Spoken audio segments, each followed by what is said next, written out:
Just previous class में हम लोग पढ़े थे ट्रायंगल और ट्रायंगल से रिलेटेड कुछ important topics like median, centroid, circumcentre, incentre, orthocentre के बारे में। सॉरी, सर्कम सेंटर बच गया हुआ था। ऑर्थो सेंटर, इन सेंटर और सेंट्रोइड पढ़े थे। अब हम लोग देखेंगे सर्कम सेंटर। सर्कम सेंटर क्या होता है?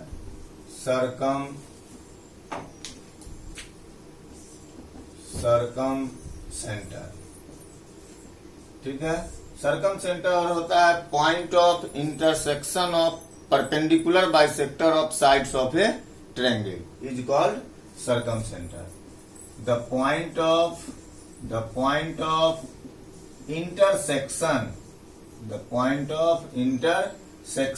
of perpendicular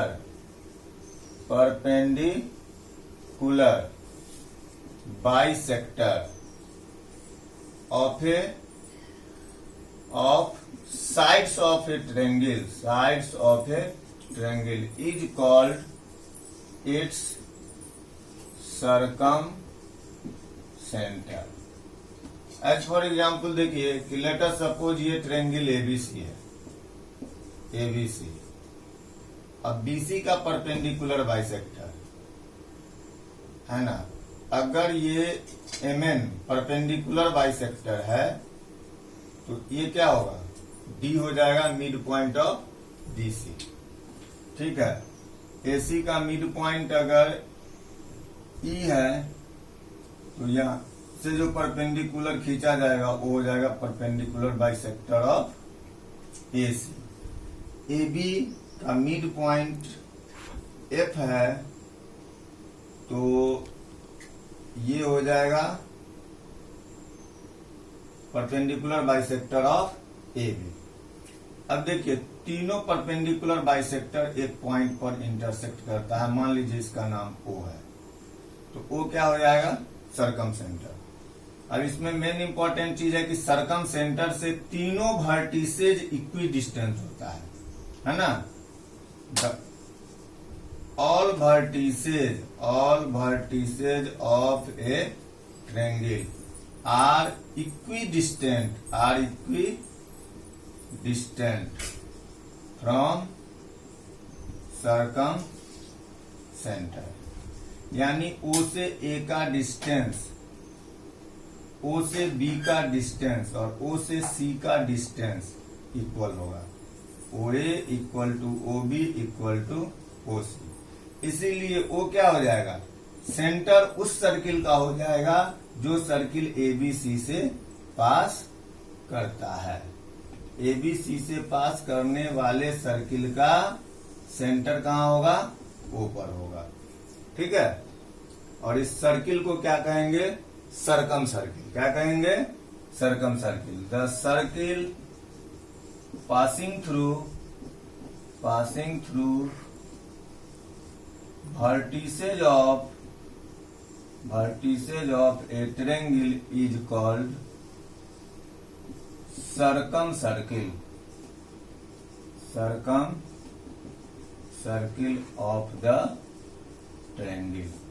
ओके, इसके बाद हम लोग पढ़ेंगे angle sum property of triangle. Pause the video and note it, ठीक है।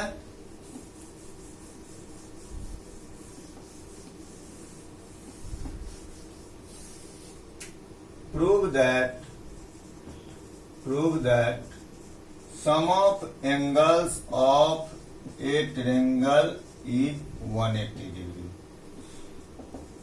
Let us suppose ABC is a triangle. ABC is a triangle, है ना। ABC is a triangle। इसका तीन angle, angle A, angle B, angle C का sum 180 proof करना है। अगर इसका नेमिंग कर दें एंगल 1, एंगल 2, एंगल 3 तो हम मुझे प्रूफ क्या करना होगा? Angle 1 plus angle 2 plus angle 3 180। इसके लिए कंस्ट्रक्शन करना पड़ेगा। Construction, draw MAN parallel to BC, A से बीसी के पैरेलल एक लाइन खींच देंगे, नाम दे दिए MN। तो ये लाइन MAN पैरेलल टू क्या हो जाएगा, BC। ठीक है। अब देखिए एंगल 2 और ये एंगल, मान लीजिए इसका नाम 3 है, 2 और 3 अल्टरनेट से बराबर होगा, 2 3 यहाँ नेमिंग है तो 4 मान लीजिए, 2 और 4 अल्टरनेट से बराबर हो जाएगा। एंगल 3 और 5 ये भी अल्टरनेट इंटीरियर से इक्वल हो जाएगा। प्रूफ,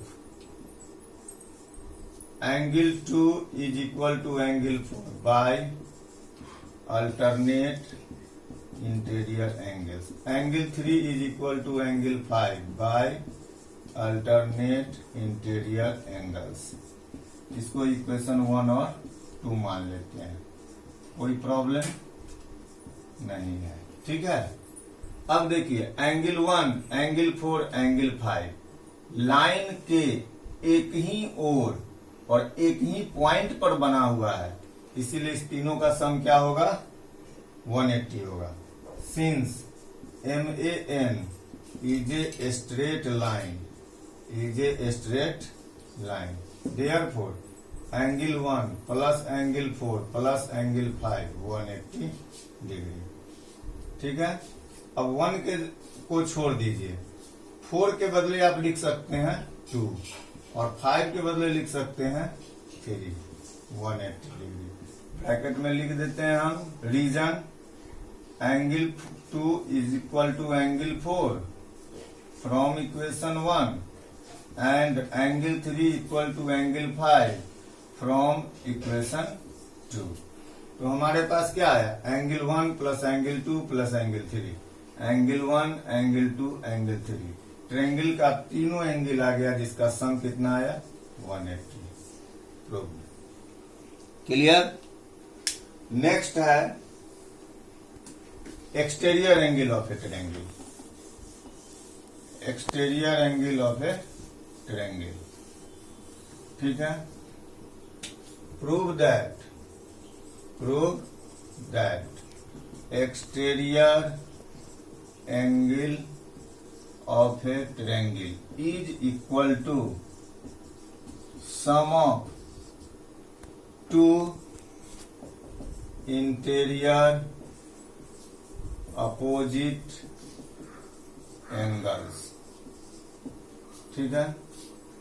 मान लीजिए कि ये ट्रायंगल ABC है, ABC। एक्सटीरियर एंगल कैसे बनेगा, किसी साइड को प्रोड्यूस कर दिए, मान लीजिए BC को प्रोड्यूस किए D तक, तो ये हो गया एक्सटीरियर एंगल। अभी एक्सटीरियर एंगल किसके इक्वल होता है, सम ऑफ इंटीरियर अपोजिट एंगल। अब इंटीरियर एंगल ये 3 है, तो ये जो एंगल होगा एडजेसेंट इंटीरियर एंगल होगा, और ये दोनों इंटीरियर अपोजिट एंगल कहलाएगा। ठीक है।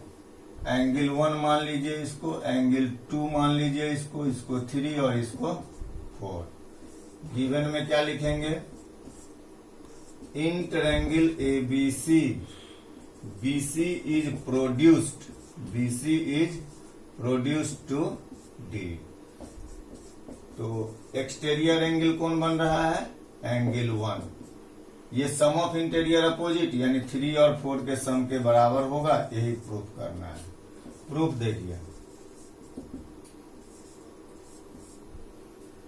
एंगल 1 और एंगल 2 लीनियर पेयर है, तो 1 plus 2 180 degree by linear pair. ठीक है। एंगल 2 एंगल 3 एंगल 4 ट्रायंगल का एंगल है, तो ट्रायंगल के एंगल का सम कितना होता है, 180 bye angle sum property of triangle. ठीक है।